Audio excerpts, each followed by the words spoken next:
이런 기회를 주신 이현주인께 감사드리고 사실 제 옆에 왼쪽에 계시는 박 교수님은 여러 가지 전략적인 분야에 우리나라의 최전문가시고 국회에 관한 책도 여러 권 쓰셨습니다. 최근에 북핵 상식 Q&A라고 조그만 책인데 일반 국민이나 의원님들께서 의정 활동할 때는 굉장히 참고되는 아젠다별로 이렇게 답을 딱딱 해놓으시기 때문에 나중에 기회 되시면 소개해 주시죠.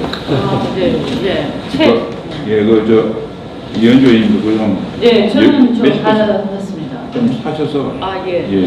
주변 분에게 좀 제가 봤는데 이게 제 경험에 의하면 아마 여기 계신 나이가 드신 분 어르신들도 좀 저희 또래도 있고 뭐 있는데 젊은 사람들이 참 생각이 좀 일부 다르다. 그렇게 해서 이제 한탄만 하시고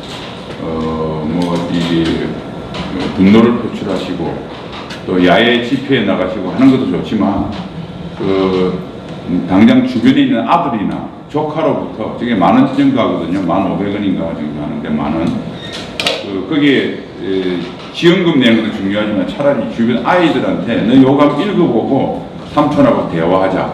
아빠하고 한번 대화해보자. 얼마 안 되니까 두께가 안 두꺼우니까 한번 읽어보고 나하고 이야기하자. 이게 훨씬 더 효과적입니다. 우리끼리 모여서 우리끼리 흥분하고 이야기 나눠봐서 뭐 스트레스 풀지는 몰라도 확산이 안 되는데 무슨 소용이 있습니까?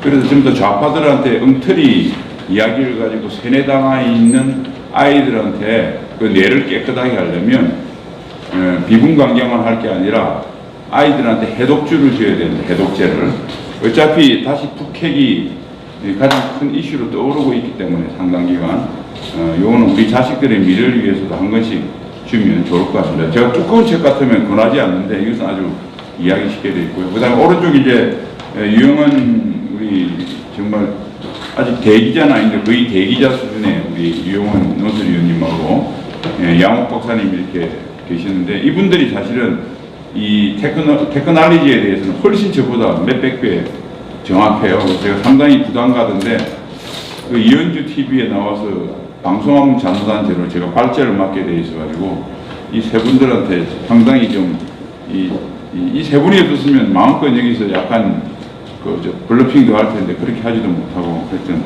겸손하게 있는 사실만 전하도록 할 테니까 제가 부족한 부분은 이 세 분이 보충해 주리라 생각합니다. 우선 좀 열어보시죠. 1페이지에 보시면 미사일 기술의 진보 이렇게 나와 있는데 진보한 것 같습니다. 왜냐하면 불상도 쏘고 단도도 쏘고 7월 달에는 이제 또 미국 독립기념일 4일이니까 워싱턴 동상을 또 미사일로 쏠지 뭐 모르겠습니다. 하여튼 북한은 우리 문재인 대통령에 의해서 원래 가진 기술보다 어마어마한 거의 신적인 기술을 갖고 있다는 것이 증명이 됐죠. 불상, 단도 이렇게 하시는 바람에 어쨌든 김정은의 위협에 대해서 가장 선전을 많이 해주시는 사람이 우리 문재인 대통령 같습니다. 1페이지에 나와 있는 미사일 종류는 2018년 국방백서에 나와 있는 것은 참고하시고요. 여기 이제 단거리, 준중거리, 중거리, 대륙간 탄도서 특별히 여기에 사거리를 해놓은 것은 이건 스타트 1이라고 미소가 전략무기 감축협정 때 정해놓은 기준입니다. 이걸 다 준용하고 있으니까요. 참고를 하시고 두 번째는 KN 얼마다 북극성이다 좀 헷갈릴 텐데 KN은 한미가 합의를 해서 붙인 코리아 노스라고 하는 그냥 우리가 붙인 명칭이고요. 북한의 명칭은 주로 별로 되어 있습니다. 별 명칭으로 금성, 화성, 북극성 이거 쭉 보시면 참고로 보시면 되고요. 세 번째 나와 있는 것이 이제 KN-23으로 명명됐는데 북한 측에서는 아직 이게 별 이름을 붙여서 공식화 안 했기 때문에 나중에 이제 북한이 많이 발표를 하게 되면 또 그렇게 명명이 될 겁니다. 다음 장 2페이지입니다. 탄도미사일 북한이 발전한 경과는요. 80년대는 쉽게 생각하면 스커드 계열, 그러니까 대한민국을 사거리에 넣는 것들을 전부 다 작전 배치, 실전 배치를 다 했습니다. 90년대는 이제 한 1000km에서 1300km 되는 스카드 ERA가 노동이라고 하는 일본을 대상으로 넣는 걸 완성을 했고요. 2000년도 들어서 이제 이건 소련제 무수단 미사일을 갖고 왔는데 이건 괌까지 사거리가 되는 겁니다. 그리고 이제 무수단 기술을 기초로 해서 북한이 탄도미사일을 막 개발을 해가지고 잘 아시다시피 우리와 일본은 이미 90년대에 실전 배치가 되었으니까 확실하게 됐는데 이제 미본토라고 하는 것이 사실은 괌, 하와이, 미 대륙 이렇게 세 가지로 나누어 본다면 여기를 각각 도달할 수 있도록 2017년도에 여러 가지 시험을 해서 사거리는 완료된 것으로 저희들이 평가하고 나머지 핵탄두를 안전하게 타격할 수 있는 탄두 재진입 등 일부 기술은 아직 뭐 확실하게 완료됐다고 인정하기 곤란한데 한 뭐 2011년 쏘고 난 뒤 1년 반 이상 지났기 때문에 상당한 기술적 진보가 있으리라고 우리 추정을 해볼 수 있겠습니다. 향후 이제 핵미사일, 탄도미사일 발전 전망은 액체일로에서 고체일로로 바꾸는 것, 사거리는 됐기 때문에 일단 고체일로로 바꿔야 대에 나오겠지만 군사적으로 적응성을 유지할 수가 있습니다. 그 다음에 이제 정확도를 높이는 이런 작업들을 해나가고 점차 이제 사거리 이번에 KN-23 한 것처럼 사거리 짧은 것부터 고체로 바꿔나가면서 기존에 있는 구형 미사일들은 아마도 뭐 전투 예비나 무력 시기나 교육 훈련이나 필요하다면 대판매용으로 점차 전환할 것 같다 이렇게 예상을 합니다. SLBM은 아시다시피 2018년에 미사일 자체는 완료를 했습니다. 문제는 이 미사일이 실을 수 있는 대형 잠수함을 아직 북한이 건조 못한 것으로 이렇게 판단이 되는데 전문가들의 어떤 북한의 여러 가지 추세를 볼 때 빠르면 올해 아니면 내년 정도에는 완료되지 않을까 이렇게 조심스럽게 추측해 봅니다. 그 밑에 이제 이 탄도미사일의 기술적 성능을 보는 데는 미사일 전문가들이 세 가지 요소를 봅니다. 일단 첫 번째 정확성. 정확하게 제대로 탄두가 핵탄두를 실어가지고 원하는 목표 지역에 보냈을 때 그게 제대로 핵무기가 작동이 하느냐 그게겠죠. 날아가기 위한 항법 체계 개선은 완료된 것으로 평가가 되고요. 그 다음에 이제 우리가 상승 단계에서 보면 북한이 종종 상승 단계가 가장 중요하거든요. 이때 미사일이 폭파하는 경우가 많습니다. 그때 이제 상승할 때 자세 안정을 하는 게 중요한데 이러한 기술, 이러한 것들은 그리드핀이라고 이건 완료된 것으로 평가가 되고요. 재진입 기술, 가장 중요한 재진입 기술은 정확한 평가는 곤란하지만 아주 불안전한 것으로 추정되는 이유가 북한이 여기에 대해서 확실하게 이에 대한 장면을 공개한다든지 거기에 대해서 실제 떨어지는 주로 낙탄이 되면 이제 태평양 바다가 될 텐데 그 장면은 못하면 최소한 기계적 상마 대신 화학적 상마를 보여줄 수 있는 지상 실험실 같은 걸 공개를 안 했기 때문에 여기는 아직 캐션 마크가 되어 있습니다. 탄두 정밀지도 기술은 이것도 현재 왜냐하면 성층권에서 다시 대기권으로 외기권에서 대기권으로 진입하고 다시 성층권에서 대기권으로 진입하는 이 동안 굉장한 열이 발생을 하고 여러 가지 하기 때문에 사실은 이 정확하게 떨어지는 각도나 이런 것들이 정확하게 들어가야 되는데 이 조금만 삐딱하게 들어가면 퉁 튕겨나가거나 산산조각 나거나 과도한 열이 발생해서 소실될 수 있기 때문에 이 재진입 기술, 탄두 정밀지도 기술은 좀 현재 평가가 곤란하다. 이게 개략적인 현재 내용이고요. 장사정은 이제 성공을 했다. 3페이지 보십시오. 장사정을 성공한 백두산 엔진 개발에 관련된 내용들을 쭉 제가 적어놨습니다. 거기서 이제 두 번째 점에 보면 제일 마지막에 화성 14호 두 번째 발사 17년 7월 28일 했는데 제가 이걸 오탑자가 나서 화성 15호를 못 썼어요. 화성 15호는 세 번째 발사로 성공했는데 그거는 또 그해 2017년 11월 29일입니다. 그거 좀 추가해 넣으시면 되고요. 두 번째 보면 엔진 클러스터링이라는 게 뭐냐면 요 성공한 건데 화성 12호 발사를 주 엔진하고 보조 엔진을 묶어서 쏘는 클러스터링이라고 합니다. 그런데 이제 이게 백두 엔진은 주 엔진 하나하고 보조 엔진이 4개가 붙는데 그냥 간단하게 생각하셔서 이게 균등하게 쏘아서 올라가야 되는데 한쪽이 좀 많이 나오고 한쪽이 적게 나오면 어떻게 되겠어요? 빙빙빙 돌거나 해서 엉망되겠죠. 그러니까 아주 이 클러스팅 묶은 게 그 추력이 한 방향으로 정확하게 쏘아져야 계획된 궤도를 가겠죠. 그 엔진 클러스팅 기술이 완료가 됐다. 다단화는 뭐냐면 1단, 2단, 3단. 클러스팅 한 게 1단이 들어가면 2, 3단까지 묶어서 그러니까 클러스팅은 옆으로 막 붙이는 거고 바다나는 이 세로로 붙이는 거라고 생각하시면 됩니다. 이것도 성공한 것이다. 그래서 성공적으로 원하는 사거리까지 날아갔다. 이렇게 이해를 하시면 될 것 같고요. 적응성은 뭐냐면 액체 연료는 주입하는데 시간이 많이 걸립니다.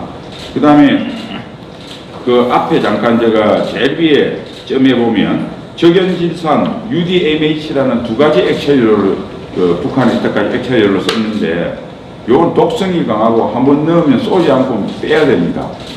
여러분들 우리 한국이 지금 1단 로켓을 한미 미사일 지침 때문에 고체 연료를 못 쓰거든요. 2, 3단계는 쓸 수 있는데 그래서 할 수 없이 우리가 우리 미국이나 유럽의 선진 고체 연료 기술을 못 쓰고 이런 규정 때문에 못 씁니다.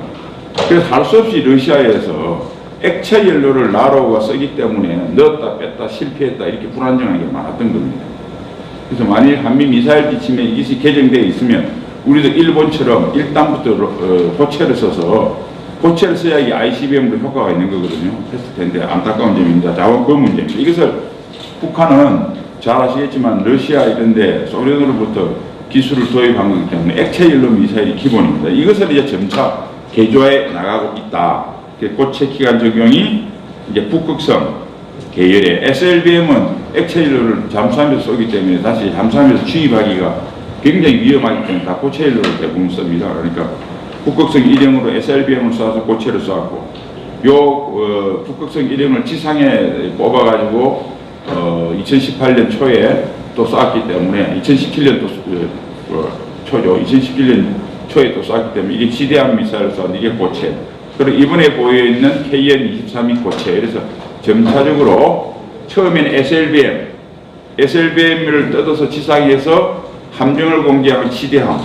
그러다 이번에 이스칸데르 미사일 보이듯이 지대지로 점차 진화하고 있다.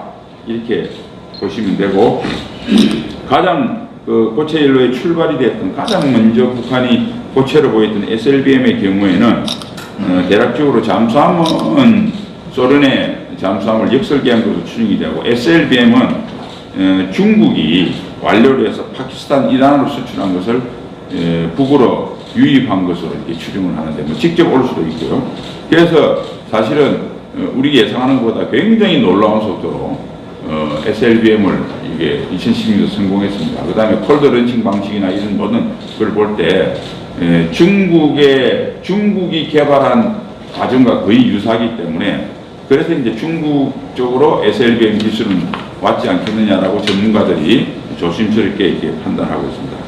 그 다음에 이제 마지막 밑에 이번에 이제 23 신형 탄도미사일은 도대체 어떤 성능이냐? 자, 원형은 러시아의 SS-26 이스칸데르라고 하는 아랍어로는 알렉산더 대왕, 알렉산더라는 뜻입니다. 요걸 개발하게 된 배경을 제가 쭉 적어놨어요, 참고로. 70년대 후반부터 개발을 했다가 스커드 후소경으로 개발을 했는데 그게 INF 중거리 87년도 미사일 폐기협정 때문에 이게 포함이 되니까 아이고 그럼 500km 이하짜리를 해야 되겠다 해서 러시아가 93년도부터 개발을 해서 2006년도에 완료를 했고 또 이 기술을 가지고 2007년도에는 사거리 2500km 순항 미사일 이스칸데르 K라고 하는 걸 개발했고 다음 장입니다. 수출 전용으로 만들어서 이스칸데르 E를 만들었습니다. 엑스포트라는 뜻이겠죠.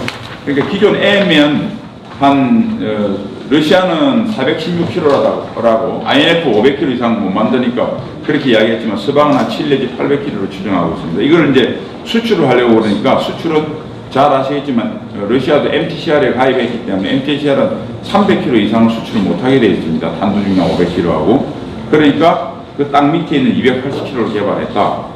그래서 북한이 이걸 가지고 사거리 늘리는 기술을 했지 않겠느냐 이렇게 추정해 볼 수가 있겠습니다. M을 직접 러시아가 줬을 가능성은 좀 낮고요.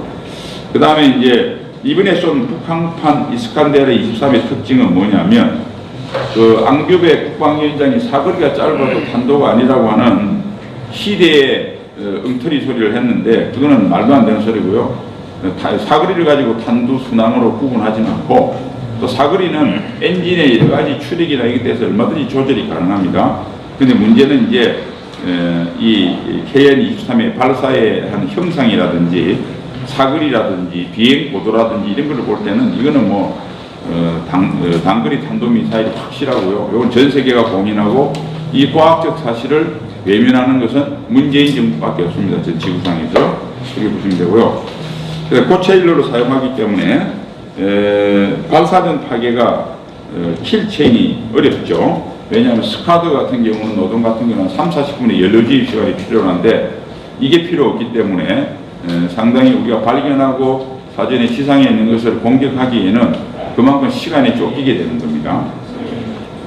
설명 좀 할까요? 예, 이제 이 미사일을 쏘려고 그러면 평소에는 미사일이 발사 지역에 못 나와 있습니다.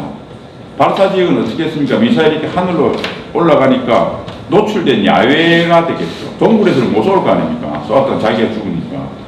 그러면 미사일을 발사지지에 늘 배치해 놓을 수가 없잖아요. 뭐 여러 가지 관리도 어려울 뿐만 아니고 혹시 유사시에 우리가 공격할 수 있으니까. 그래서 평소에는 그 부대 주둔지 안에 지하시설에 있거든요. 그럼 요게 이제 공격하라 그러면 나올 겁니다.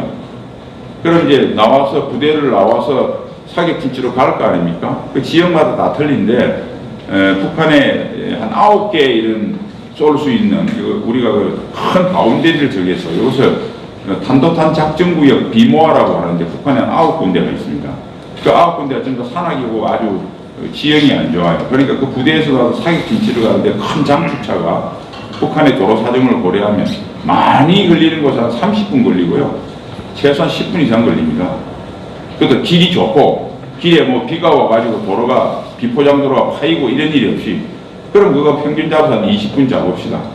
그럼 20분에 사격 진지도 짜해서 사격 발사대를 전개하고 이제 피고 이래야 될 거 아닙니까? 그거 한 1, 20분 걸리고요. 연료 주입 시간에 또한 3, 40분 걸립니다. 그럼 벌써 80분 걸리는 거예요. 그래 놓고 준비 다 됐습니다. 쏠까요 말까요? 그러면 이제 뭐 카운트다운하고 위에 지시 있으면 쏘겠죠. 그러니까 80분 정도에 주둔지로부터 사격 진지에 이동하는 그 노출이 되는데 우리가 다 항공 사진을 찍어서 주둔지가 어디에 있고 북한에 뭐 도로 빤하지 않습니까? 그 다음에 미사일을 쏠 수 있는 공터가 어디 있고 다 식별이 되어 있습니다. 그래서 그거 비상이 걸리면 딱 보고 있으면 지나가면 그냥 우리가 미사일로 쏴버리면 되죠.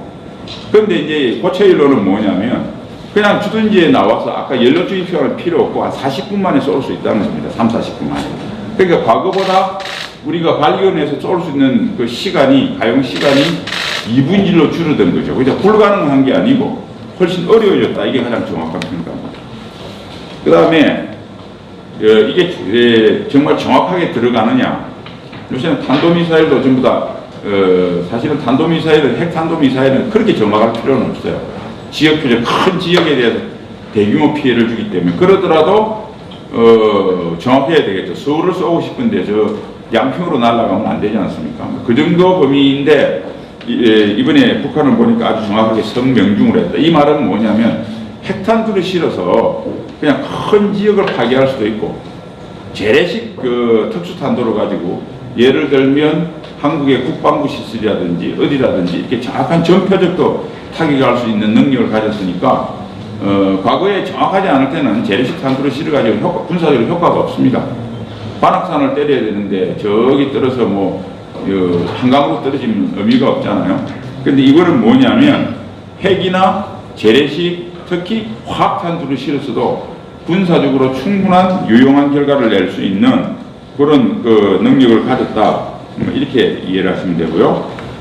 그 다음에 비행 고도가 50m인데 50km고 종말 단계 불규칙 기동으로 해서 이제 여러 가지 우리의 미슬 디펜스, 미국이 성조해 갖고 있는 사드나 그 우리가 갖고 있는 패트리어트 이런 거 가지고 요격이 어렵다고 했는데 그 처음이 뭐냐면 이 비행 고도가 50km입니다. 요걸 좀 자세히 좀 적었는데 뭐 여기 있는 계신 분들은 토론자들은 아시겠지만 일반 국민이 잘 모르시니까 우리가 이제 하늘을 구분할 때 25km 지상의 지표면에서 25km를 대기권이라고 합니다. 25km 이상을 성층권이라고 해요. 90km 정도를 대략적으로 그 밖을 나온 외기권 우주입니다. 우주. 자, 밑에서부터 공기 밀도가 강하죠. 공기 밀도가 강하면 어떻게 되겠습니까? 막 뚫고 올라가려면 열이 많이 발생을 하죠. 자, 대탄도탄 미사일을 어떻게 쏘냐면 저쪽에서 미사일을 쏘면 처음에 뭐 적도에 있는 위성이라든지 이런 데서 불꽃을 탐지해서 야 쏘았구나 먼저 발견을 합니다. 그 다음에 누구한테 릴레이 하느냐? 장거리부터 이걸 추적할 수 있는, 미국은 자기 본토를 중심으로 되어 있기 때문에 미국을 기준으로 하면 적도 위성에, 적도 상공에 떠 있는 정기궤도 위성이나 타원형 궤도에 지금 현재 10개, 앞으로는 여기 한 30몇 개가 될 겁니다. 요 위성이 먼저 불꽃을 탐지합니다. 그러면 알래스카나 그린랜드나 하와이에 있는 SBX 둥그란 거 보셨을 겁니다. 베이시는. 이런 장거리가 한 5,000km 되거든요. 이 레이더가 탐지를 딱 합니다. 그래서 궤도가 어디고 어디로 날아가고 어떤 비행기도 빨리 계산해냅니다. 그리고 뭐한테 주냐면 대탄도탄 미사일, 감시용 미사일, 조기경보 레이더한테 줍니다. 이게 사드가 1,100km 이런 것들, 이걸 보고 다시 계산해냅니다. 그리고 정확하게 언제쯤 미사일을 어느 방향으로 쏘면 어디쯤에서 이게 맞겠다는 계산돼서 미사일한테 주면 미사일이 발사가 되면서 미사일 자체의 화력 통제 레이더로 이게 우주의 저만화 아닙니까? 이걸 맞추려고 그러면 그런 데이터만 가지고 부족합니다. 마지막에 그 화력 통제 레이더가 레이더로 유도를 해주면서 미사일 자체 시크, 말 그대로 찾는 거, IR 시크라고 그러는데 저기에서 시크가 있어요. 얘가 이제 눈을 떠서 계속 보면서 가서 딱 맞추는 거거든요. 그런데 IR 시크가 발사가 될 때 미사일 앞에 있는 IR 시크가 대기권에 얼마나 열이 많이 발생을 하고 있어요. 그런데 이것을 계속 돌리다가는 그 열 때문에 눈이 봉사가 됩니다. 그러니까 가장 가까운데 대기권에서 여기 갈 수밖에 없는 패트리어트는 그렇다 하더라도 찾아야 되니까 눈을 뜨고 올라가지 않겠습니까? 그래서 우리가 패트리어트가 15에서 20km, 왜 최소 고도가 최대 고도가 5km밖에 낮으냐면 5km 정도 이상 눈을 더 이상 뜰 수가 없다는 겁니다. 근데 지금 개발하고 있는 패트리어트 4형 같은 거 미국은 40km까지, 이 바로 40km 이 공간이 공백이 발생해서 40km 공간까지 때리겠다는 것은 IR 시크가 어마어마하게 열을 잘 견딜 수 있어야 되죠. 그래야 한 20몇 킬로 그 열을 받으면서 눈을 뜨고 이렇게 보는 겁니다. 이게 이제 딱 있고, 그래서 지금 현재는 20km, 22km 이상은 눈을 뜨고 있을 수 없어요. 그럼 사드라고 하는 건 뭐냐? 40에서 150km의 고도를 때리는 이 소리는 뭐냐면 대기권 통과할 때까지는 IR 시크가 모자를 쓰고 눈을 감고 있는 거예요. 그 모자는 뭐냐? 인공 사파이어로 만든 캡입니다. 모자를 쓰고 눈을 감고 있는 선글라스를 끼고. 그러다가 25km 대기권을 통과하고 성층권 공기층이 얇아져서 공기 저항이 적어서 열이 적게 되면 40km 가까이 오면 헤드가 벗기면서 캡이 벗기면서 이제 눈을 돌려서 눈을 뜨고 있는 겁니다. 그래서 40에서 150km를 맞추는 거예요. 그 다음에 SM3 같이 아예 외기권 요격하는 거는 90에서 한 365km를 때리고, SM3 블랙2 같이 신형은 1500km를 때리는데 얘네들은 아예 외기권 통과할 때까지 캡을 안 벗어요. 그리고 우주에 탁 들어서는 열이 발생 안 하거든. 그때 편안하게 몇백 킬로를 보고 찾아오고 다니는 거예요.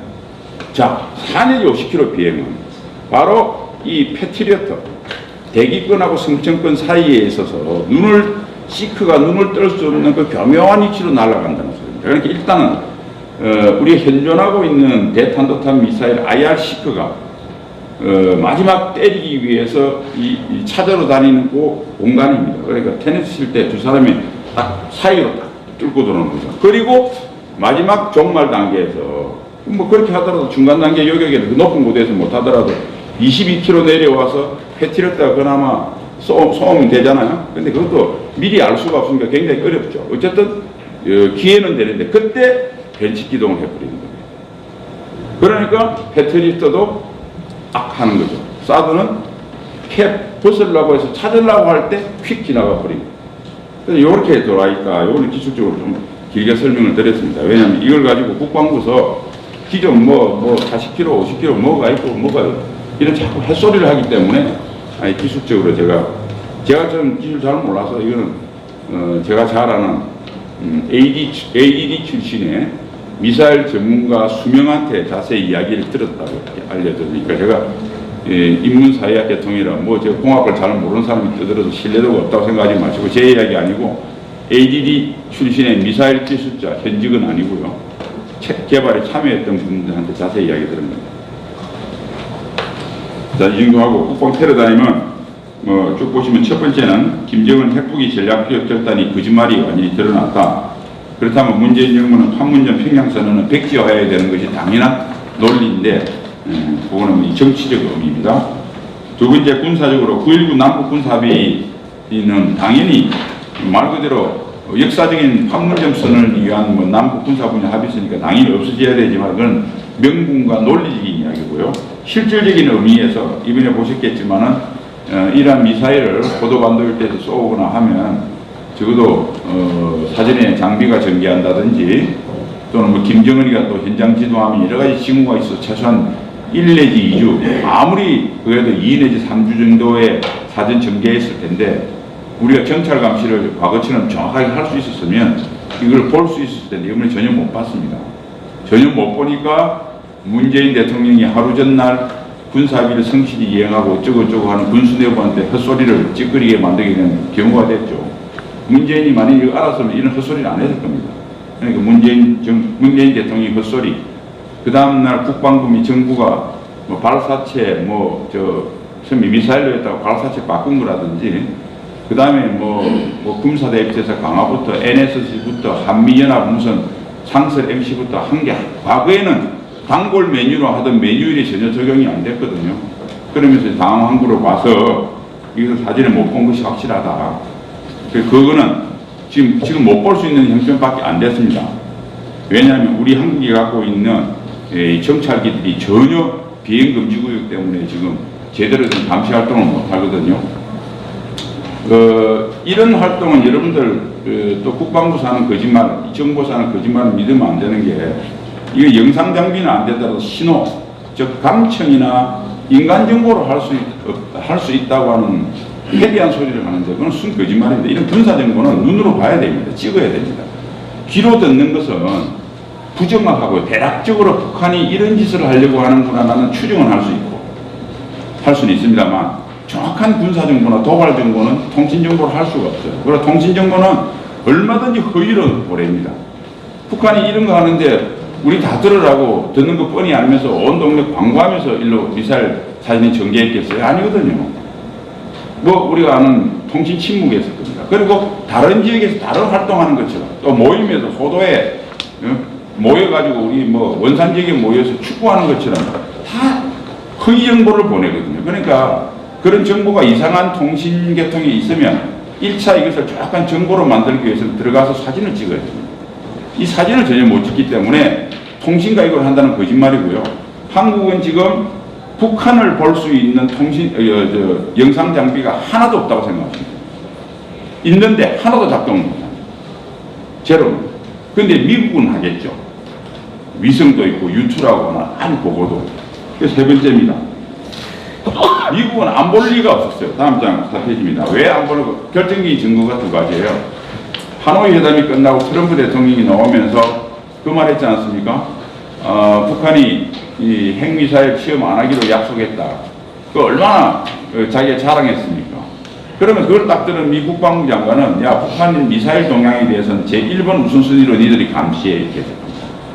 그 다음에 요즘 최근에 불법 환적부터 한반도 인근에서 얼마나 많은 유엔 대북제재 위반 사항이 벌어지고 있습니다. 이것도 감시해야 되거든요. 한국이 옛날에는 했는데 한국 해공군이 그거 하나 적발한 적 본 적이 없어지잖아요. 이 북한의 불법 환적을 감시할 수 있는 감시 수단과 경험과 이런 것들은 대한민국이 지구에서 제일 많이 갖고 있습니다. 대한민국은 전혀 못 잡으니까 결국은 일본만 가지고도 안 되니까 7개가 나라가 와서 지금 합동작전, 연합작전을 벌이고 있잖아요. 그러니까 당연히 미국이 여기 많이 보냈을 겁니다. 그러니까 정확하게 미국이 정찰자선을 한반도 인근 지역에 얼마나 보냈는지는 우리가 알 수가 없는데 이런 뭐 정보 수집사는 다 군사 비밀이라 밖에 공개는 안 돼요. 그런데 각급 언론에 많이 왔다고 하는 이야기는 그만큼 많이 와서 어디선가 그 말이 새 나간 겁니다. 그러니까 원산 지역에서 2, 3주 전에 이 전개에서 미사일 쏘겠다는 징후를 트럼프 대통령이 제일의 관심인데 태평양 사는 간이 그 정도 안 했으면 그분 뭐 보직 유지되고 있겠어요? 잘렸죠. 제가 보기에. 봤습니다. 근데 과거 같으면 이 정도 군사 정보는 아무리 한미 관계가 나빠도 노무현 정부 때도 이 정도는 공유를 했거든요. 그건 제가 현장에서 너무나 잘 알아요. 이건 안 좋습니다. 그러니까 하노이 회담 전에 미국이 노딜을 할 가능성을 계획도 갖고 갔는데 한국 정부한테 기뜸을 안 해서 어떻게 보면 2월 28일부터 3월 1일 오전에 어떻게 됐나요? 뭐 잘 되는 걸로 생각하고 문재인 정부는 인사도 하고 말이죠. 뭐 신한반도 체제 선언하고 했다가 그 다음에 28일을 우리 전부 다 시낭락하면서 발표하기 합의 결렬되기 30분 전에 김의겸 위원장가 나와가지고 뭐 같이 볼 거라고 얼마나 좋아했습니다. 30분이 노딜 되는데 안 알려주니까 그런 거죠. 그러니까 문재인 대통령으로부터 그걸 기뜸 못 받고 잘 될 거라고 그 이야기보다는 김정은이는 낙관하고 나갔다가 뒤통수 맞은 거 아닙니까? 그러니까 이게 지금 한미가 그런 정치적 문제에 해당되는 고급 전략정보부터 단순한 이 전투정보까지 하나도 정보 공개가 안 됩니다. 그런데 무슨 한미동맹이 유지돼요? 서로 알고 있는 가장 기초적인 사실을 서로 모르면서 어떻게 됩니까? 그 디카프닝이 이미 땀 살림 차린 거죠. 남들 보기 우리 애가 다음 달에 결혼하니까 이혼도장 못 찍고 그냥 결혼식장에 손잡고 들어가는데 애 신혼여행 갔다 오면 둘이 갈라서려고 약속한 거 아닙니까? 그러니까 구체적으로 주머니돈 쌈주돈 가장 기초적인 것도 서로 속이죠. 부부가. 이혼된 이유. 실질적 이혼. 사실상 이혼관계에 들은 거잖아. 한미동맹이라고 이렇게 평가를 합니다. 이거 빨리 복원시켜야 돼요. 네 번째는 아까 말씀드린 북한의 핵무장이 뭐 기정사실화된 건 틀림이 없고 북한의 핵미사일 능력은 질적으로나 양적으로나 모두 기하급수적으로 발전을 하는 거죠. 그런데 우리 대응은 퇴보하고 있거나 정확한 건 퇴보하고 있습니다. 좀 중립적으로 보면 지지부진 그냥 있거나 문재인 정부 입장에서 최대한 배려를 해주면 산술급수적으로 발전하고 있습니다. 하여튼 어쨌든 시간이 지날수록 북한의 핵 능력과 우리의 대응의 미스매치는 확대되어 나가고 있습니다. 다시 말해서 우리는 확실한 북한의 핵인질로 그냥 뚜벅뚜벅 걸어가다가 요새는 뛰어가는 수준으로 되어 있다. 이렇게 이해를 하시면 되고요.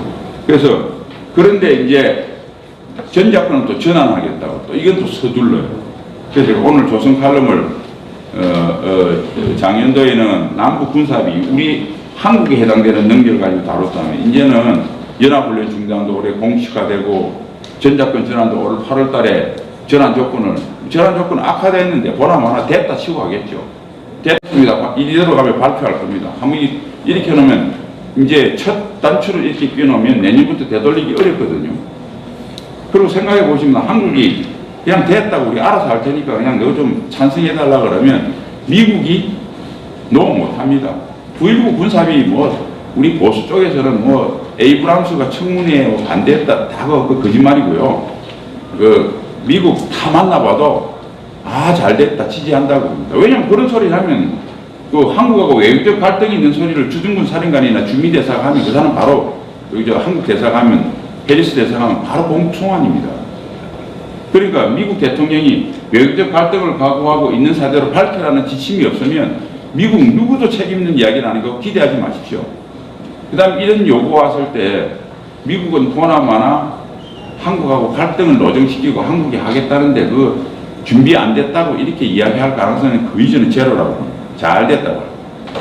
그러니까 지난번에 경경부가 CNN 을 만났을 때 훈련 줄이는데 성과가 있었다고 이야기하고 끝나잖아요. 이렇게 될 수밖에 없으니까 여기서 미국이 어떻게 여기서 전환 조건이 안 됐다고 반발을 걸어주겠다고 우리가 기대를 하고 트럼프 대통령이 신묘한 전략으로 해결되겠다고 하는 황당한 생각을 우리 보수익도 머리 비워내야 됩니다. 우리가 안 하면 트럼프니 뭐니 다 그거 못합니다. 그러니까 우리 국민 여론과 야당이 집요하게 물고 늘어져서 문제를 제기해야 미국도 그래 한국에도 문재인 정부 제외하고는 정신 똑바로 차린 전문적인 판단하는 사람이 재단 있구만. 그래야 우리를 해주지. 우리가 가만히 있는데 무슨 외교적 갈등을 고려해서 트럼프 대통령이 해주겠어요. 그냥 가만히 있다가 내가 눈 감아줄 테니까 무기나 몇십 주 더 사. 우리 미국의 공장이나 훨씬 더 줘. 이렇게 하는 게 훨씬 낫지. 그러니까 그런 기대를 하고 트럼프와 미국이 제대로 해줄 것이라고 우리는 아무것도 안 하면서 그런 공짜 점심을 맞는 행태도 우리 보수 위기 철저히 배제해야 됩니다. 그 이야기를 하시는 거고요. 그래서 요거는 뭐 전작권에 관련된 문제는 뒤에 첨부에는 조선 칼럼을 좀 보시면 되고 마지막입니다. 이제 군사적으로 보완을 해야 되는데 우리가 핵을 대응하는 건 크게 네 가지라고 보시면 됩니다. 군사적으로는 세 가지, 마지막은 이제 전 국가적으로 해야 되는데 처음에 북한의 핵을 쏘지 못하도록 아예 억제를 해야 될 거예요.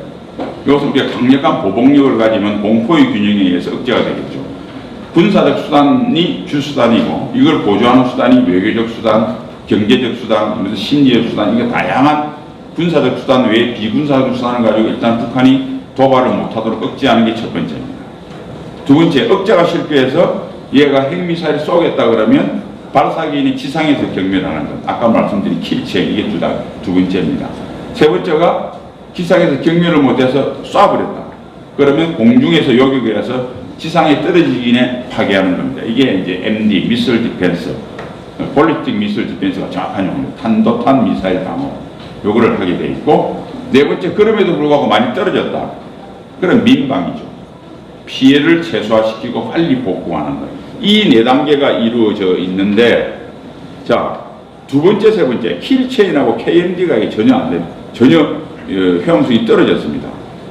이게 기술적 진보로 북한의 발달된 미사일 기술 진보를 따라잡으려고 그러면 상당한 시간이 걸리고 예산이 들어가고 아마 기술이 들어갈 겁니다. 그러니까 그것도 성공한다는 보장도 없고, 그럼 어떻게 됩니까? 억제력을 높여야죠. 북한이 핵을 못 쏘도록 해야 됩니다. 그렇게 하면 어떻게 해야 됩니까? 한미동맹이 튼튼해서 우리가 핵무장을 당장 할 수가 없잖아요. 국제 제재를 견디면서 핵무장 할 수도 없고, 당장 안 하면 원전 돌리는데 농축 우라늄도 수입이 안 되는데 전기료 몇십 배 더 오를 텐데, 지금 그렇지 않아도 미세먼지가 많고 오른다는데 원전 전부 다 중단돼 보십시오. 그러니까 우리가 핵무장을 한다고 하는 것은 탁상 공론은 되는데 막상 선언하게 되면 한국 국민들이 고난의 행군을 할까요? 저는 그게 불가능한 거기 때문에 정치인들 잘 모르면서 그 이야기 잘못했다가 그것도 담지도 못합니다. 미국 제재받아서 IMF 구제금융 가고 원전 못 들어서 전기료 오르고 국내 경기 왕창되면 야 자체 핵무장 하자고 박수 쳤던 국민들 전부 다 내가 언제 그랬냐 안 됩니다. 그러니까 일단은 당분간 현실성이 없고요. 그러려고 그러면 미국의 해구산을 신뢰도를 제고시키는 밖에 없어요. 한미동맹을 튼튼히 하는 게 최고의 억제죠. 그 다음에 박근혜 정부 했던 것처럼 재래식 전력이지만 우리 KMPR 재래식 첨단 전력을 가지고 북한 지도부를 완전히 제거할 수 있는 능력을 갖추게 되면 김정은이는 북한 주민 수백만보다 자기 목숨이 중요하기 때문에 억제가 된다는 거죠. 그래서 미국의 해구상과 신뢰도가 높아진 해구상과 한국의 진보된 한국 자체의 재래식 전력에 의한 응징보복 전력을 결합을 해서 북한이 억제를 할 수 있는 이것을 높이는 것이 현실적으로 지금 당장할 수밖에 없는 게 없다. 그 핵심은 한미동맹이다. 이렇게 쓴 거고요. 이제 뭐 그렇게 하기 위해서는 문재인 정부가 전혀 할 일은 없지만은 빨리 미국과 이야기를 해서 우선 삼불 정책을 폐기해야 됩니다. 삼불 정책을 폐기하고 오히려 그 반대로 삼예스 정책을 공식화하면서 빨리 미국과 물밑 접촉을 해서 이게 그렇지 않아도 며칠 전에 보도가 나왔지 않습니까? 미국의 파탄가요? 판탄가 핵전략 부차관보가 그러니까 미국이 SLCM이든 또는 이지삼에서 발사하던 토마호크 미사일이든 저강도 핵무기를 한반도 인근에 배치한다든지 또는 이런 걸 포함을 해서 나토와 있는 것과 같이 한국과 미국이 핵공유 협정을 맺는다든지 이런 것들을 빨리 진전시켜서 올해 내로 이것을 해야 되는데 문재인 정부는 딱 반대로 나가고 있습니다. 솔직히 우리가 아무리 뜨더라도 반대로 나가고 딱 하나밖에 없습니다. 내년에 마침 총선이 있으니까 네가 이거 안 하면 민주당 님이 한 명도 국회의원 안 될 줄 알아 하고 우리 여론을 만들면 민주당 내에서 청와대를 쪼아붙여서 정책을 바꿀 겁니다. 유일한 길은 그것밖에 없습니다. 그래서 미국이 무슨 지금 전력을 배치해서 북한을 때려준다고 이런 것들 자극적이게 내면 유튜브 조회수도 많아서 막 하는 게 전부 다 거짓말입니다. 가능성이 없는 이야기예요. 그리고 트럼프가 폭을 해가지고 해결해준다 가능성이 없는 이야기예요. 괜히 그 말에 솔깃하시면요. 2017년 그 말에 솔깃해서 어떻게 됐습니까? 2018년인데 문재인이가 평화수하니까 국민이 7, 80% 걸러갔잖아요. 지금 우리가 그 소리를 하면 문재인이가 가을쯤에서 야 그러면 미국이 북폭하면 북한이 핵미사일 쏘아서 전쟁 나는 거 아니야? 이 공포로부터 그게 아닐 거라고 믿는 사람은 1, 20%밖에 안 돼요. 또 가을에 평화쇼 또 나옵니다. 그러니까 그런 게 기대를 하고 트럼프가 때려줘서 해결하겠다고 하는 이런 우리 생각을 매달리고 그런 거 떠들게 되면 또 문재인이 평화성 때문에 내년 총선에서 완전 망가질 수 있으니까 가능성도 없는 얘기 매달리지 말고 문재인 정부가 한미동맹을 튼튼하게 만들 수 있도록 참 어렵긴 하지만 굉장히 여론을 모아야 된다. 그런 점에서 아까 북핵 상식 Q&A는 이걸 확산시키는 좋은 자료가 될 것이다.